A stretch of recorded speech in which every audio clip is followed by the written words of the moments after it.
Baik, assalamualaikum warahmatullahi wabarakatuh. Kembali lagi bersama saya Emil Putra Pratama.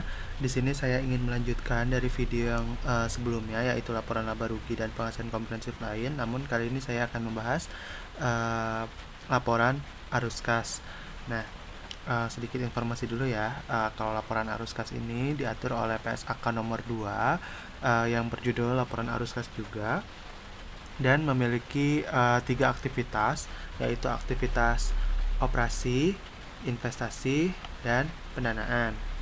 Dan pastinya dalam laporan arus kas ini juga memiliki dua metode, yaitu metode langsung dan metode tidak langsung. Yang membedakan dari dua metode tersebut yaitu dari aktivitas operasi. Nah, dalam aktivitas operasi yang metode langsung itu perlu adanya penyesuaian di antara accrual basis menuju atau menjadi basis kas. Jadi seperti ini rumusnya. Di sini ini bisa dibilang rumus bagi saya. Jadi untuk mengetahui penerimaan kas dari pelanggan untuk basis kas ya, itu penerimaan kas dari pelanggan didapatkan dari penjualan bersih pada laporan laba rugi yang berbasis aktual dan disesuaikan dengan piutang usaha awal ditambah piutang usaha awal dan dikurangi piutang usaha akhir. Dan kalau misalnya pengen tahu pembayaran kas untuk persediaan, maka beban pokok penjualan di laporan laba rugi lalu disesuaikan dengan persediaan akhir dikurangi persediaan awal ditambah utang usaha awal dan dikurangi utang usaha akhir, dan begitupun seterusnya. Ini ada rumus-rumusnya. Menurut saya ini rumus ya. Lalu kalau misalnya metode tidak langsung, aktivitas operasinya ya perlu menyesuaikan dari laba bersihnya. Jadi ada pos laba bersih yang harus disesuaikan. Yang pertama ada pos bukan kas, terdiri dari beban penyusutan, amortisasi yang tidak menggunakan kas, yang tidak menggunakan kas ditambahkan kembali, amortisasi diskonto, dan amortisasi premi. Dimana nanti kalau misalnya ada beban penyusutan atau amortisasi yang tidak menggunakan kas ditambahkan kembali, maka penyesuaian laba bersihnya yaitu harus ditambahkan. Ditambahkannya sebesar beban penyusutannya. Begitupun kalau misalnya ada amortisasi diskonto, artinya harus menambahkan laba bersih sebesar nilai amortisasi tersebut. Begitupun amortisasi premi. Kemudian yang kedua ada perubahan aset lancar dan liabilitas jangka pendek. Ada kenaikan dalam aset lancar yang tidak termasuk kas dan setara kas, maka kenaikan aset tersebut harus dikurangkan dari laba bersihnya. Jadi penyesuaian laba bersih ini harus mengurangkan gitu kan. Terus penurunan dalam aset lancar yang tidak termasuk kas dan setara kas juga itu akan menambah si laba bersihnya. Yang selanjutnya itu ada kenaikan dalam liabilitas jangka pendek, itu harus menambahkan laba bersihnya, dan penurunan dalam liabilitas jangka pendek mengurang laba bersihnya. Dan yang ketiga itu ada keuntungan dan kerugian. Nah, keuntungan dari penjualan aset atau pembayaran utang itu akan mengurangi laba bersih. Kerugian dari penjualan aset atau pembayaran utang itu penambahan ke laba bersihnya, dan ekuitas pendapatan pada entitas anak akan mengurangi laba bersih. Nah, di sini ada pengecualian untuk aset lancar dan liabilitas jangka pendek. Yang pertama, perubahan dalam investasi jangka pendek atau efek tersedia dijual yang bukan merupakan setara kas diklasifikasikan sebagai aktivitas investasi, kecuali efek diperdagangkan diklasifikasikan sebagai aktivitas operasi. Yang kedua, perubahan dalam wesel bayar atau pinjaman atau utang jangka pendek diklasifikasikan sebagai aktivitas pembiayaan. Dan yang ketiga, ada perubahan dalam utang dividen diklasifikasikan sebagai aktivitas pendanaan. Oh iya, sebelumnya saya juga mau menginformasikan bahwa yang saya bacakan ini materi dari Bapak Monang Sitomorang, CA, sebagai dosen akuntansi keuangan saya di kampus saya. Nah, saya sekarang mau membahas latihan soal UTS Akuntansi Keuangan 1 tahun akademik 2018 sampai 2019 yang waktu itu diberikan oleh Bapak Monang Situmorang juga.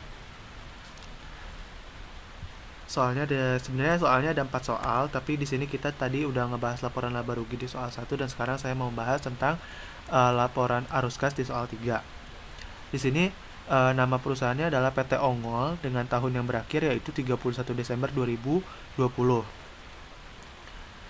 Berikut ada laporan posisi keuangan yang komparatif, maksudnya yang membandingkan antara tahun 2019 dan 2020, di mana di laporan posisi keuangan tersebut terdapat angka-angka mungkin yang sifatnya itu naik atau meningkat atau bahkan menurun, baik itu aset dari sisi aset ataupun liabilitas dan ekuitasnya.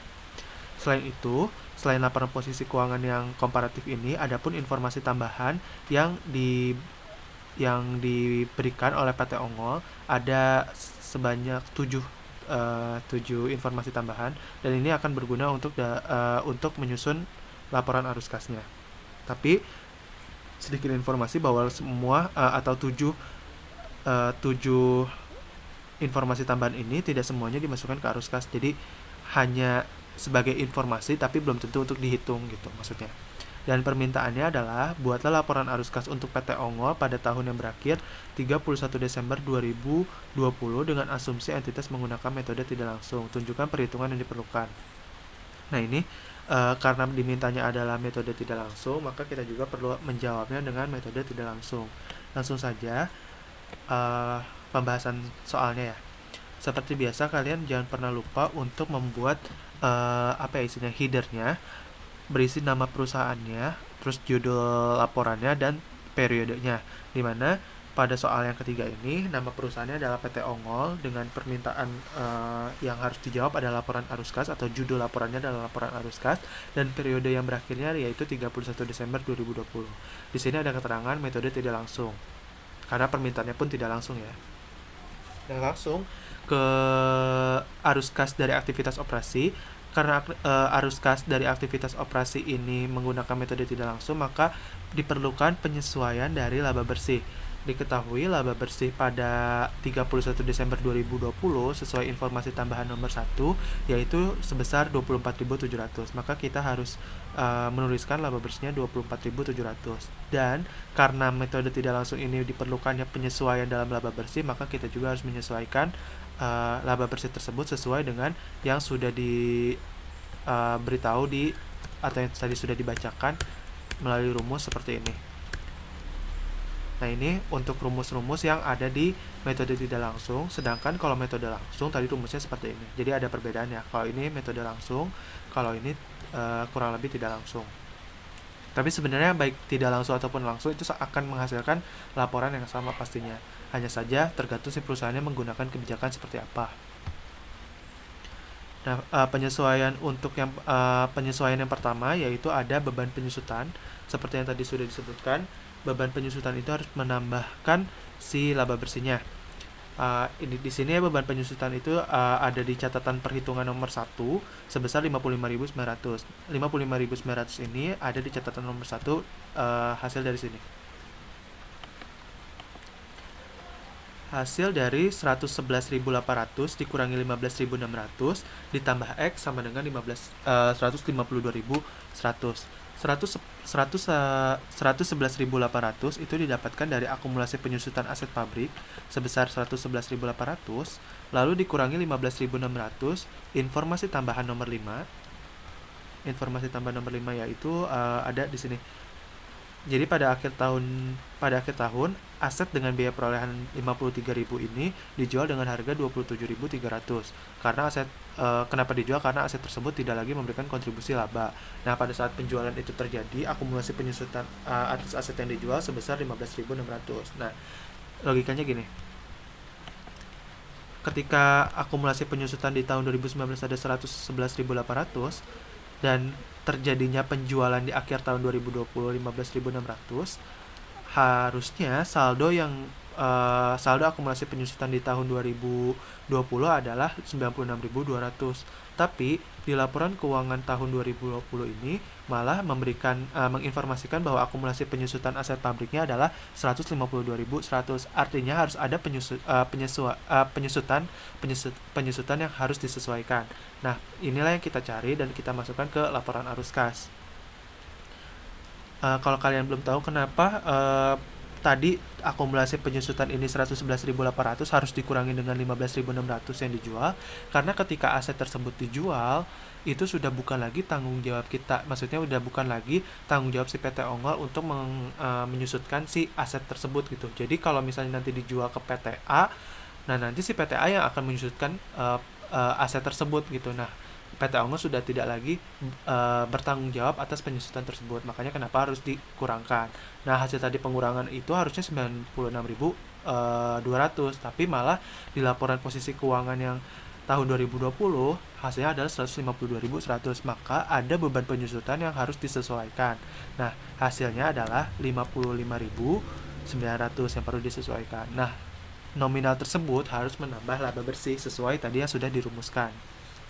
Nah, alasan lain kenapa beban penyusutan ini sebagai penambah di laporan arus kas aktivitas operasi ini, karena pada saat penyusunan laporan laba rugi, beban penyusutan ini sudah dikurangkan untuk menghasilkan laba bersih. Makanya ketika laporan arus kas disusun, beban penyusutan ini harus disesuaikan, laba bersih ini harus disesuaikan dengan beban penyusutan sebagai penambahnya. Kemudian ada kerugian dari penjualan peralatan. Di sini ada catatan nomor 2. Kerugian dari penjualan peralatan itu sendiri adalah 10.100. Nah, ini ada catatan perhitungan nomor 2, hasil dari informasi nomor 5 atau informasi tambahan nomor 5. Di sini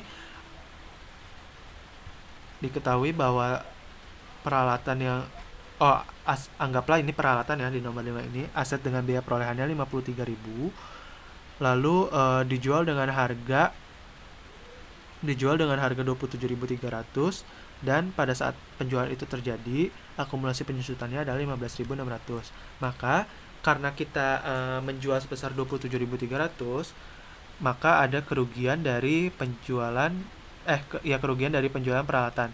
Nah, kenapa harus dikurangi 53.000 itu harus dikurangi dengan 15.600?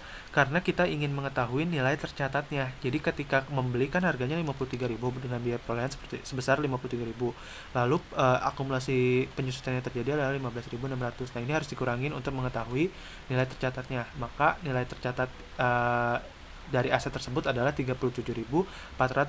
Nah, harusnya si perusahaan atau PT Ongol ini bisa menjual nominalnya 37.400, tapi malah PT Ongol ini peralatan dari PT Ongol ini laku dijual sebesar 27.300.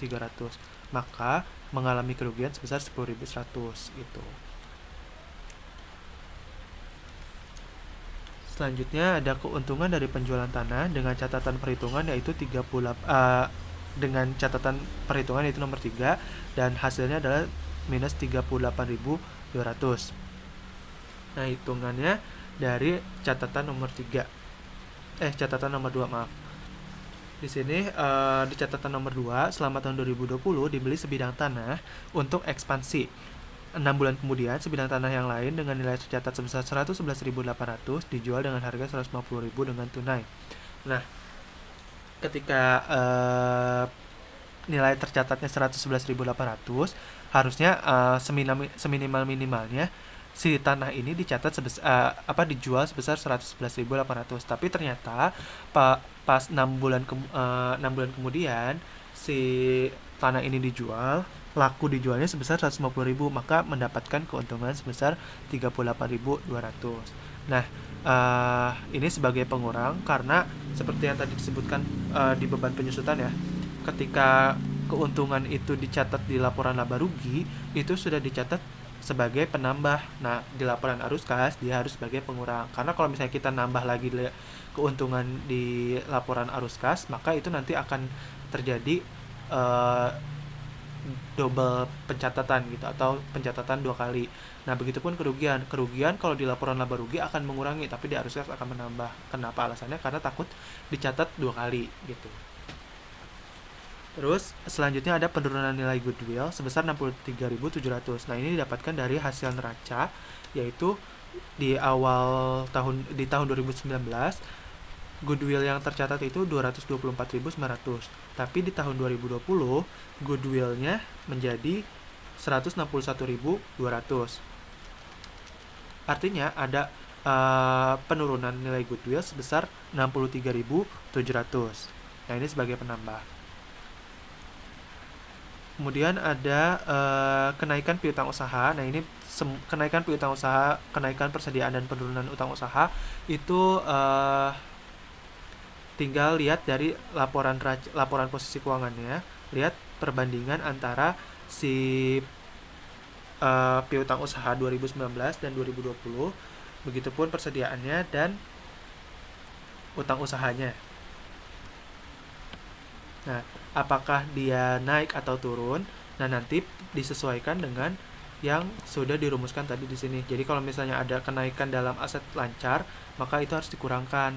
Kalau misalnya ada penurunan aset lancar, maka itu harus ditambahkan. Nah, kalau terjadinya penurunan dalam liabilitas jangka pendek, itu harus dikurangkan, dan kalau misalnya ada kenaikan dalam liabilitas jangka pendek, harus ditambahkan. Nah, kebetulan di soal ini adalah terjadinya kenaikan piutang usaha, kenaikan persediaan, dan penurunan utang usaha. Nah, kenaikan piutang usaha ini kan karena piutang usaha ini adalah aset lancar, maka harus dikurangkan. Begitupun adanya kenaikan persediaan karena persediaan juga aset lancar, maka harus dikurangkan. Penurunan utang usaha atau liabilitas jangka pendek, maka harus dikurangkan juga dari laba bersihnya. Maka kenapa di sini alasannya harus dikurangkan. Nah, nominal tersebut didapatkan dari selisih dari 76.700 ke 113.100. Lalu persediaan dari 235.300 ke 302.900. Begitupun utang usaha dari 66.300 ke 38.100. Nah, kenapa bisa kenapa kok bisa sih penurunan utang usaha itu eh ketika nurun utangnya malah jadi pengurang kas? Ya logikanya ketika misalnya awalnya kita punya utang 66.300 tapi sekarang 38.100, artinya kan ada utang yang dibayar sebesar 28.200. Nah, ketika utang itu dibayar, maka ada kas yang keluar juga, makanya sebagai pengurang.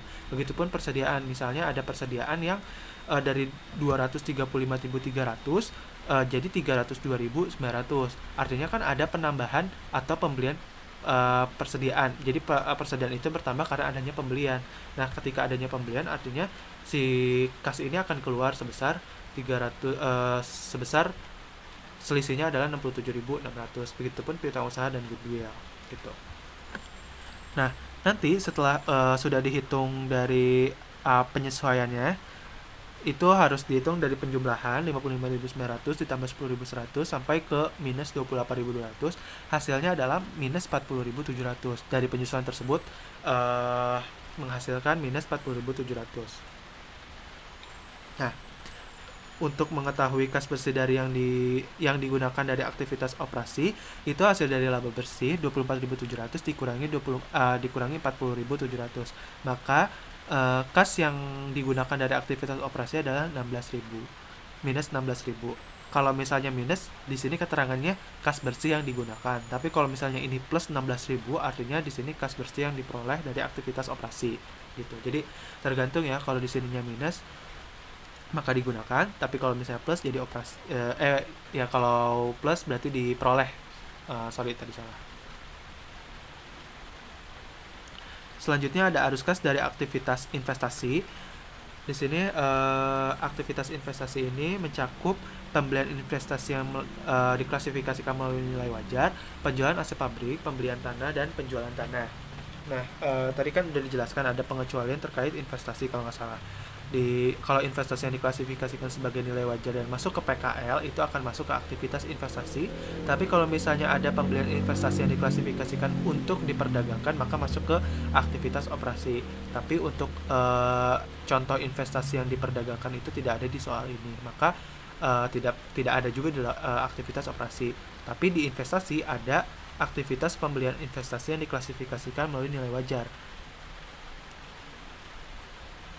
Di situ ada pada informasi tambahan nomor 4. Investasi saham yang diklasifikasikan sebagai nilai wajar melalui penghasilan komprehensif lain selama tahun 2020 dibeli 20.000 dengan tunai. Pada akhir tahun, nilai wajar portofolio investasi ini turun menjadi 81.900. Tidak terdapat investasi dari portofolio yang dijual pada tahun 2020. Nah, karena di sini udah keterangannya sangat jelas, investasi yang diklasifikasikan nilai wajar yaitu masuk ke aktivitas investasi. Lalu pembeliannya adalah 20.000, maka nilainya juga 20.000. Nah, secara tunai, karena dibeli secara tunai artinya harus melibatkan kas. Makanya di sini harus dikurang gitu. Kalau misalnya nggak secara tunai atau dengan cara lain, kayaknya nggak akan masuk ke aktivitas investasi gitu. Tapi karena ini secara jelas dibeli secara tunai, artinya mengeluarkan kas, makanya harus dikurangkan sebesar 20.000 sesuai yang di informasi tambahan tadi. Terus ada penjualan aset pabrik sebesar 27.300. Ini dari informasi tambahan nomor 5, di mana tadi asetnya dijual sebesar 27.300 dari biaya perolehan 53.000 dan akumulasi penyusutan 15.600. Nah, di sini ada penjualan aset pabriknya 27.300. Nah, ini masuk ke aktivitas investasi juga. Nah, karena penjualannya uh, diasumsikan tunai, maka ini juga masuk ke arus kas. Aktivitas investasi sebesar 27.300 sebagai penambah. Kemudian ada pembelian tanah dengan catatan perhitungan nomor 4. Di sini ada 62.400 sebagai pengurang. Nah, catatan perhitungannya itu ada segini. 133.900 dikurangi 111.800 ditambah X dikurang X sama dengan 84.500.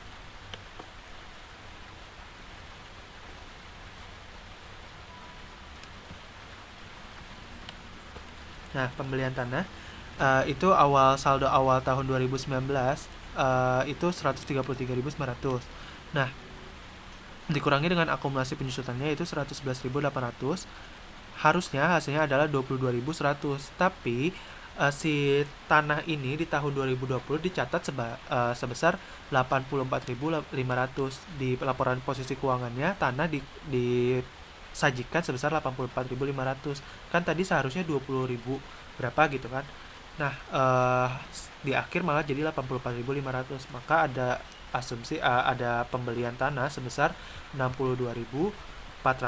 Kenapa berkurang? Karena kan dibeli tanahnya sebesar 62.400. Asumsikan ini tunai karena jadi melibatkan kas gitu sebesar 62.400. Nah, makanya berkurang.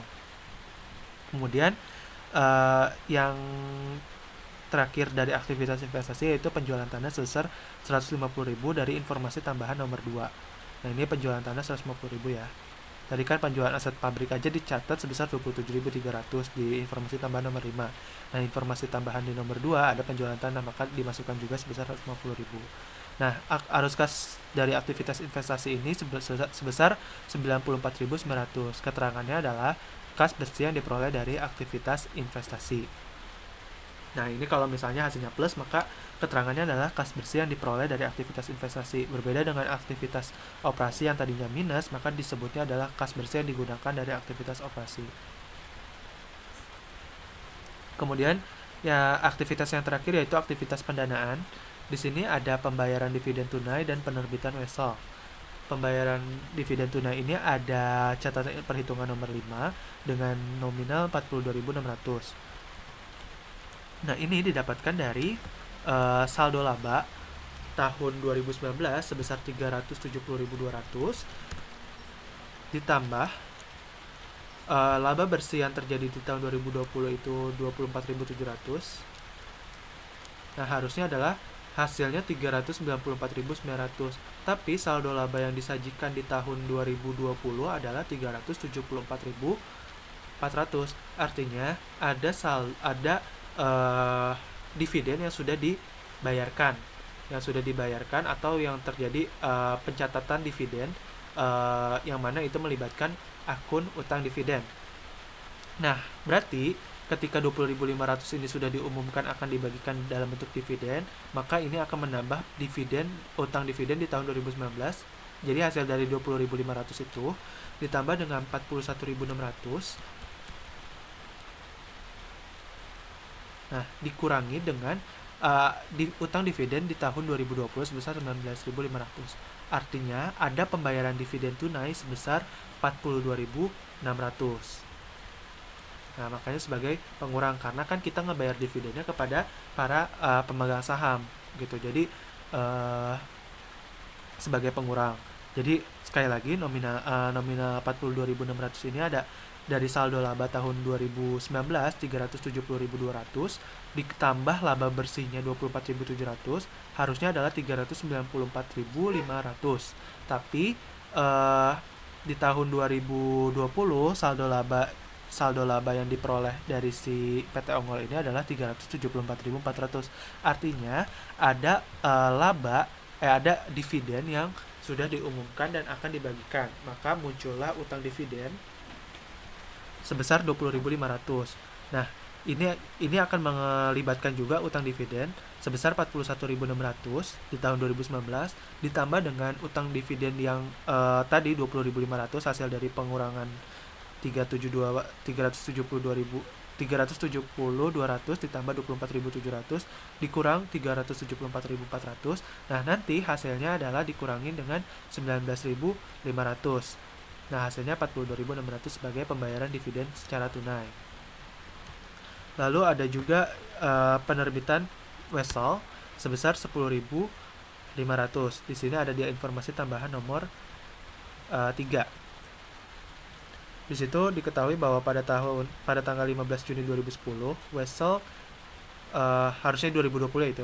Pada 15 Juni 2020, Wesel bayar senilai 160.000 ditarik untuk ditukar dengan menerbitkan saham biasa. Pada 31 Desember 2020, Wesel bayar sebesar 10.500 diterbitkan untuk menambah arus kas. Nah, ini langsung masuk ke aktivitas pendanaan. Kenapa menambah? Karena di keterangan soalnya pun menambah arus kas, artinya sebagai penambahan gitu. Nah, ini kas bersih yang digunakan dari aktivitas pendanaan sebesar 32.100. Ini minus ya, karena kan minus 42.600 ditambah 10.500 minus 32.100. Maka ini sebagai pengurang. Oh ya, sebelumnya tadi kalau untuk pembayaran dividen tunai di sini ada informasi tambahannya di nomor 6. Catatan perhitungannya nomor 5, tapi informasi tambahannya nomor 6 ya. Di situ diketahui bahwa dividen tunai diumumkan dan sebagian dari dividen tersebut sudah dibayar tahun 2020. Nah, ketika dividen tunai itu disebut diumumkan, maka muncullah utang dividen. Makanya kenapa tadi harus melibatkan utang dividen, karena ketika diumumkan dimunculkannya juga akun dividen gitu. Mungkin lebih jelasnya nanti akan ada bab khusus yang berkaitan dengan saham, saldo laba ataupun dividen itu sendiri gitu. Jadi sedikit informasi kalau misalnya ketika dividen itu diumumkan, maka muncullah utang dividen. Karena ketika dividen itu diumumkan artinya ada kewajiban yang harus dibayar dalam bentuk dividen kepada pemegang saham gitu. Dan di situ diketahui juga bahwa ada dividen yang dibayarkan kepada pemegang saham pada tahun 2020. Nah, yang dimaksud itu adalah 42.600. Hasil perhitungannya seperti itu. Terus tadi penerbitan Wesel sudah selesai, kas bersih yang digunakan adalah minus 32.100. Nah, maka dicarilah kenaikan bersih dalam kas sebesar hasilnya adalah 46.800. Hasil dari minus 16.000 ditambah 94.900 dikurangi 32.100. Hasilnya 46.800. Ditambah dengan kas pada awal periode sebesar 37.700 di tahun 2019 37.700. Maka kas pada akhir periodenya yaitu 84.500 sesuai dengan laporan posisi keuangan di tahun 2020 sebesar 84.500. Jadi ketika kalian menyusun laporan keuangan, laporan arus kas, baik metode langsung ataupun tidak, baik metode langsung ataupun tidak langsung, hasil akhir kas pada akhir periode ini harus sama dengan hasil akhir atau kas yang disajikan di laporan keuangan pada tahun yang bersangkutan. Jadi kalau misalnya tahun 2020 84.500, maka laporan arus kas di akhir periodenya juga harus 84.500 gitu. Jadi kita bisa tahu kalau seandainya nanti di akhir periode ini hasilnya bukan 84.500, berarti di laporan arus kas baik dari aktivitas operasi, investasi atau pendanaan ini masih ada yang salah gitu. Makanya jawabannya ini harus sama 84.500, di sini pun 84.500. Sedikit informasi juga teman-teman, menurut saya untuk laporan arus kas ini kan tadi ada dua metode tidak langsung dan tidak langsung. Kalau konteksnya ini untuk ujian atau untuk belajar, biasanya untuk lebih mudah menggunakan metode tidak langsung. Apalagi kita di sini sudah disajikan laporan keuangan secara komparatif dan ada penyesuaian yang harus atau informasi tambahan yang harus disesuaikan.